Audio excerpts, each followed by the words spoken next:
ganyumiza nkiddamu tomala ganyumiza muntu yenna pulaani zo tomala ganyumiza muntu yenna kintu ky'oteekateeka kukola. Ebiseera bisinga enteekateeka zaffe ze twogedde zitera obutatambula bulungi ate bye tusirikidde ne tutabyogera byo ne biyitamu ne bitambula bulungi. Gw'onyumiza enteekateeka zo tomanyi bulungi mutima gwe oba ddala mukwano gwo oba si mukwano gwo. Abamu bafuna obujja mu nteekateeka ze tubagambye era ne bafuba okulaba nga bazigootaanya. Kyova olaba abantu abasinga tebatubuulira nga bazimba, batuyita buyisi ng'ennyumba.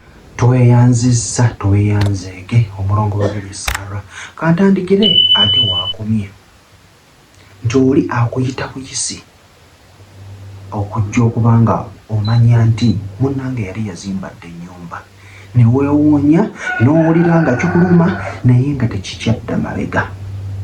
Bannanga abantu babi.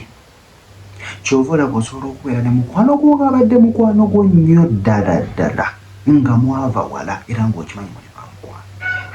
Naye omuntu n'akyuka from nowhere n'akukolako from nowhere nga tolina nawe weeyinza kumujja naye nga ye ennamba yo ey'essimu agimanyi naye n'abula. Ogenda okuwulira oba ogenda okuloota ng'olaba omuntu ali bweru n'oza n'ogamba oba yagenda ebweru but after some time okyalazika n'ogamba kituufu yakola ki yagenda bweru naye nga naawe mukwano gwo gw'obadde ogamba kino ye mukwano gwo nnyo nti ojja kumanya amanyi kitege nga togamanyi. So abantu tebakyesiga bantu ne mu kuzaala. Kyova olaba oli aba n'olubuto lwo n'akola ki n'alukweka. Kati mu abaana abawala abakyafuna embuto nodda awo n'oba ng'onyumiza buli omu. Abantu balina emitima emibi, abantu tebaagaliza. Jjukira ng'ojja kufuna olubuto ye talulina, mukyalo we taluyina oba okitegeera. So ajja kuwulira ng'awulira afa agambe bano bagenda ku nsi okwokuzaala ne tubadde nga tubiraba. Ojja kusanga bali ba Luganda oli amusooka okuzaala awulire nga akatima kamujjudde wano awulira afa.